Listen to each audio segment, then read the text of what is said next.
Okay, next section is the exploring your guys' background and your migrant stories. Obviously, we deal with a significant number of first and second generation migrants at Investmentor, and I've formed a deep respect and I guess knowledge of how these migrant stories define people's success, including each of your success as well. I've obviously known you guys for a while and seen you guys grow. So I want to dig deep into each of your migrant stories, understand the backgrounds, and let's see if we can find some similarities in your guys' stories. We did interview Tony as well, and he's got a very similar background. So question one in relation to your migrant stories, just Ed, to start off with, can you walk us through your migrant story, where you grew up, what your property journey has been, or what your journey has been up to the point of specifically property investment as well? Yeah, look, I think, in terms of the migrant story, may have similar stories or might be similar to any second generation migrant. So I'm a second generation migrant myself. Yep. Parents migrated here from the Philippines. What year? I'm going to say 1989. 88, 89. Andy wasn't even born so then. Yeah. I came when I was 1 year old. So true blue Aussie myself. I can tell. So hardworking parents came over, started life here. We initially landed in the western part of Sydney. What suburb? Fairfield. Beautiful. Only lived there for 6 months. Yeah. And then moved to the Northern Beaches. And you've not left the Northern Beaches And I've not left the Northern Beaches since. That's an addiction. Yeah. That's not normal.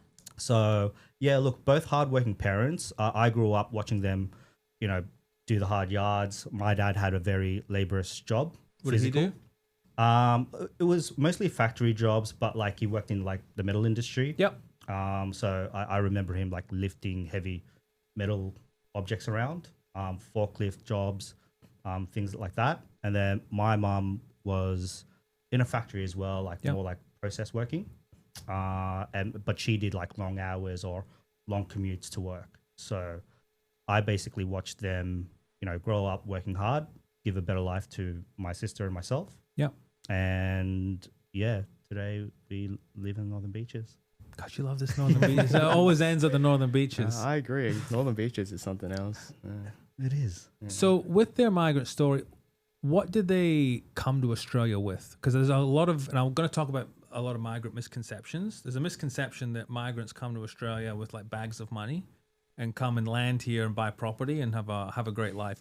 What was their journey from the Philippines to here? Look, came with absolutely nothing. So give thanks to my auntie. She brought us over. Yeah. So she was here? Yeah, so she was already initially here and she brought us over. And my parents basically started from scratch. So we lived with them in Fairfield for the first 6 months. Yeah. Until my dad found a job, and then basically started from scratch, rented out for a long period of time. Like they were renting for a long period of time until they were able to buy their first home. How long did it take them to get their first house from when they arrived? Look, I would probably say that would have been about 10 plus years, 10, 12 years. Yeah. I was just grind. Yeah, I was probably just still in primary, moving to high school when we first got our first place. Yeah, wow. And did they end up becoming property investors in Australia, or was it just their principal place? Nah, no investing. As far as they got was pretty much purchasing their first home. So when you started your investment journey, did you sort of lean on them for deposit? Because that seems to be quite a common theme as well. There's no shame in it, and there's no shame in it, Ed. Look, absolutely. I think that they, probably given me a head start compared to a lot of others that want to start out. So my story into property investing is because they're more mature, like they're mature aged. So they had me when they were a little bit older. So with their first property, they actually transferred over into my name. Oh, okay. With very little debt. Yep. So I was able to leverage off that and buy my first investment property. Cool. Yeah. That's an interesting one. I haven't heard of that. So did you pay double stamp? For transfer. The transfer. Just single, like yeah, stamp duty. stamp.